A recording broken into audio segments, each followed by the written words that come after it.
2.1. Derecho natural. El derecho natural es aquel intrínsecamente justo, que es valioso por sí mismo y que atiende al fondo y no a la forma, pudiéndose definir como aquel conjunto de normas reguladoras de la conducta humana, justas, eternas e inmutables. Estas normas, según la concepción idealista, son creadas por un ser supremo, no siendo posible para el hombre recompilarlas ni catalogarlas en su totalidad. Razones estas para denominarles derecho no escrito. En contraposición a estas aparece el derecho escrito o positivo, cuyas normas son creadas por los hombres y por ello son imperfectas, temporales y cambiantes.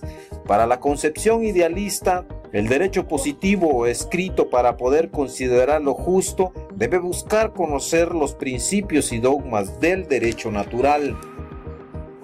2.1.1. Principios del derecho natural. El autor Máximo Pacheco, al abordar el tema de los caracteres propios del derecho natural, indica que es conveniente distinguir entre los principios primarios y secundarios del mismo. Como principios primarios de este derecho enuncia: universidad. El derecho natural es el mismo en todo tiempo y para todo individuo. Cognoscibilidad. Estos principios se presentan siempre y en forma evidente a toda conciencia humana. Inmutabilidad. Algo que ha pertenecido al derecho natural no puede dejar de serlo, no cambia en el tiempo. Vemos como la universidad y la inmutabilidad parecieron confundirse. Sin embargo, hay que entender que dichos principios no se excluyen, sino más bien se complementan.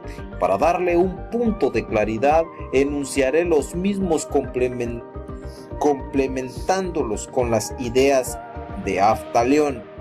Universalidad. El derecho natural es el mismo, su validez se extiende a todo tiempo, lugar e individuo. Cognoscibilidad.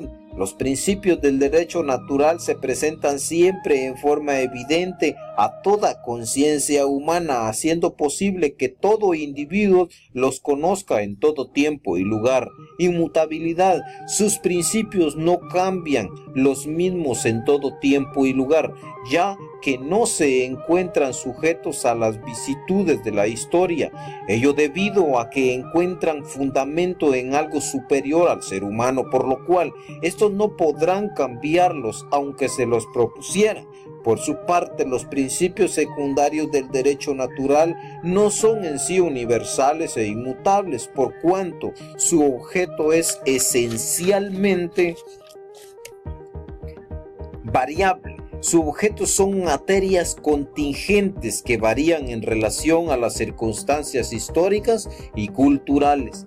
Ejemplo del derecho natural o no escrito: la conservación de la vida, la propagación de la especie, la sociabilidad, el desarrollo de la inteligencia, la igualdad, la seguridad, la libertad, la propiedad, la justicia, etc. 2.1.2. Escuelas o épocas del derecho natural. De acuerdo con la concepción idealista, las leyes naturales fueron creadas por un ser supremo, definiendo el derecho natural como el derecho no escrito, ya que este no es creado por el ser humano y ningún ser humano es capaz de recopilarlo y catalogarlo en su totalidad. Este derecho apareció con los filósofos de la antigua Grecia. Citando a Carlos José Gutiérrez, reconocemos por lo menos 4 épocas diferentes en la reflexión iusnaturalista, a saber: naturalismo antiguo, que comprende los distintos conceptos que sobre la materia se enunciaron en Grecia y Roma clásicas por un lado y en Israel por otro. Iusnaturalismo cristiano, que se manifiesta en forma especial durante la Alta Edad Media. Iusnaturalismo clásico, que tiene su época de mayor brillantez en los siglos XVII y XVIII, y neo-naturalismo vigente en nuestro tiempo, representado por quienes siguen con pocas modificaciones los principales postulados del naturalismo cristiano y que se da entre pensadores de formación católica o ortodoxa. Esencia del Estado y el derecho según la concepción idealista. El Estado y el derecho positivo cumplen sus fines de proporcionar justicia, seguridad, libertad, igualdad, bien común, a condición de que se rija por los principios de universalidad, connacibilidad e inmutabilidad que forman el derecho natural. 2.3. Origen del Estado y el derecho según la concepción idealista. El derecho y el Estado se origina ya sea de una voluntad divina o de la razón del espíritu popular, la experiencia de la voluntad estatal, de vivencias psicológicas, etc. 3. Concepción materialista. Corriente filosófica que toma en consideración el grado de desarrollo que han alcanzado las ciencias. Se le denomina dialéctica materialista, como ya lo indicamos. La corriente materialista afirma carácter primario de la materia, de lo material, y el carácter secundario de lo espiritual. Para esta, la idea o conciencia es un producto de la materia y se concibe como reflejo del mundo exterior.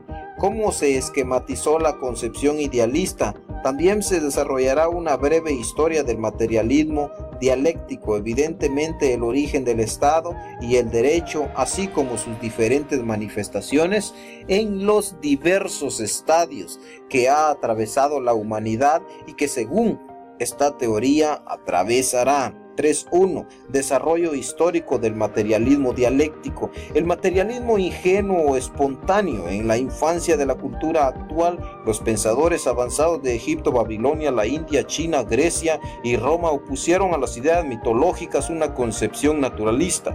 Todo tiene su origen en la naturaleza, que asumía carácter materialista y por lo tanto dialéctico, puesto que sugería un cambio constante y perpetuo en la naturaleza. Por regla general, las concepciones filosóficas de carácter materialista de este periodo eran hipótesis geniales, fruto de la contemplación de la observación del mundo y sus fenómenos, pero carecía de fundamentación científica. El materialismo metafísico de los siglos XVII y XVIII, el pensamiento materialista correspondiente al periodo de gestación o inicio de la revolución burguesas, se basaba en el progreso alcanzado por las ciencias naturales. Su principal logro consistió en que elevó la concepción materialista del mundo a una fase superior en comparación con la etapa del materialismo antiguo de carácter ingenuo o espontáneo, llegando a formular una serie de proposiciones dialécticas que sentaron las bases del materialismo dialéctico de la época actual. El materialismo francés del siglo XVIII, en 1789 triunfó en Francia la revolución burguesa, fue la más radical de las revoluciones de su tipo, terminó con las viejas estructuras feudalistas en lo económico, social y político y principió a instaurar en el Estado francés en forma incontenible un nuevo modo de producción, el capitalismo, la religión, el orden estatal, la sociedad, la concepción de la naturaleza, etc. Todo fue sometido por los revolucionarios franceses a una profunda crítica a fin de preparar el terreno donde se asentarían las nuevas concepciones e instituciones supraestructurales.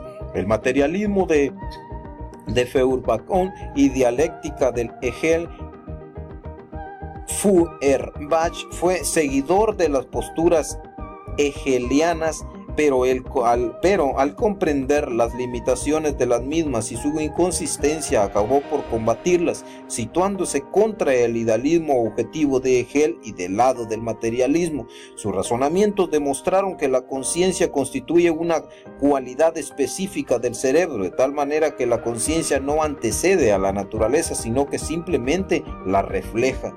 Surgimiento de la filosofía materialista dialéctica o el desarrollo de las ciencias biológicas, sociales e históricas junto al descubrimiento de la física moderna, lo que transformaron el método del conocimiento.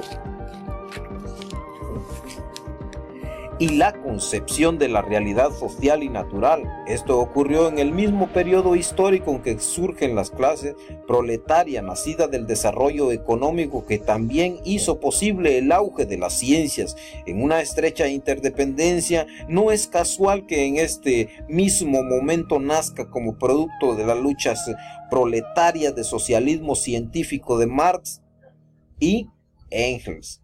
Teoría marxista, leninista, sobre el origen y esencia de Estado y el derecho. Esta teoría se basa en la interpretación que Carlos Marx, 1818-1886, Federico Engels, 1820-1895, realizaron de los fenómenos sociales. Para estos, las formas de Estado y derecho, así como su aparición y extinción, están determinadas por las fuerzas productivas de la sociedad y por las relaciones económicas imperantes en ellas. En el análisis histórico que Marx nos ofrece en el Manifiesto Comunista, resume claramente la mecánica según la cual en cada periodo de lucha de clases produce el triunfo de una cuya actuación supondrá el progreso hasta que las condiciones creadas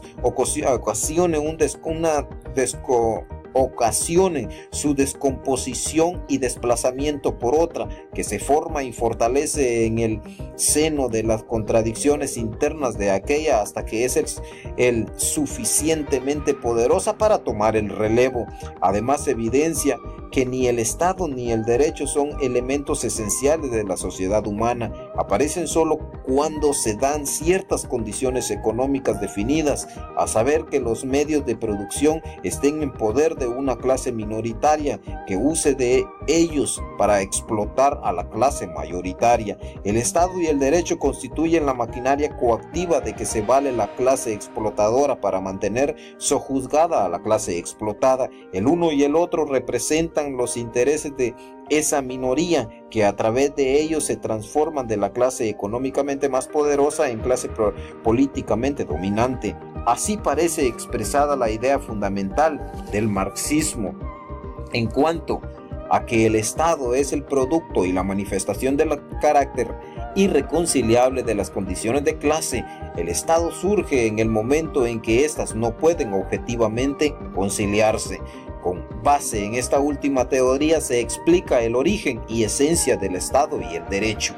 3.2. Origen del Estado y el derecho según la concepción materialista. Las causas que dan el origen al nacimiento del Estado y el derecho son las mismas, a saber, la desintegración del régimen de comunidad primitiva, la aparición de la propiedad privada sobre los instrumentos y medios de producción y la división de la sociedad en clases antagónicas, en explotadores y en explotados. Antes de que existieran clases sociales, la propiedad privada y el Estado y el derecho, la humanidad tuvo que pasar por el régimen dominado comunidad primitiva. 3.2.1. Régimen de la comunidad primitiva. En su momento más puro no existe la propiedad privada, sino únicamente la propiedad colectiva, el trabajo colectivo y el beneficio colectivo. Los seres humanos se rigen por reglas de tipo costumbristas que buscaban ordenar el desenvolvimiento de la vida social en pro del beneficio colectivo. No existe el Estado ni el derecho pasando por las siguientes fases del desarrollo. Época de la manada primitiva.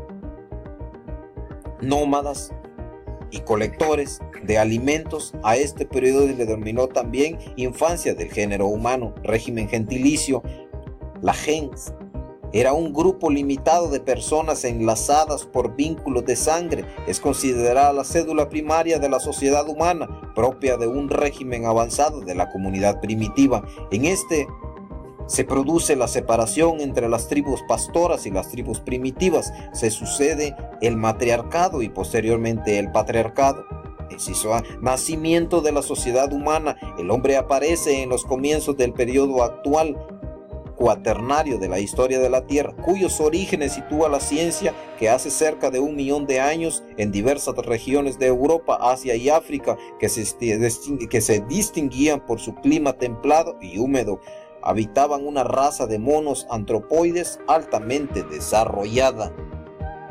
con consecuencia de un larguísimo proceso de desarrollo que abarca varias fases intermedias de este lejano antepasado, surgió el hombre. La diferencia radical entre el hombre y los animales arranca del momento en que aquel crea sus instrumentos, por muy rudimentarios que estos fuesen. Ningún animal ha llegado a producir nunca ni el más rudimentario instrumento. Las condiciones de la vida diaria obligaron a los antepasados del hombre a hacer de sus instrumentos, comenzado para los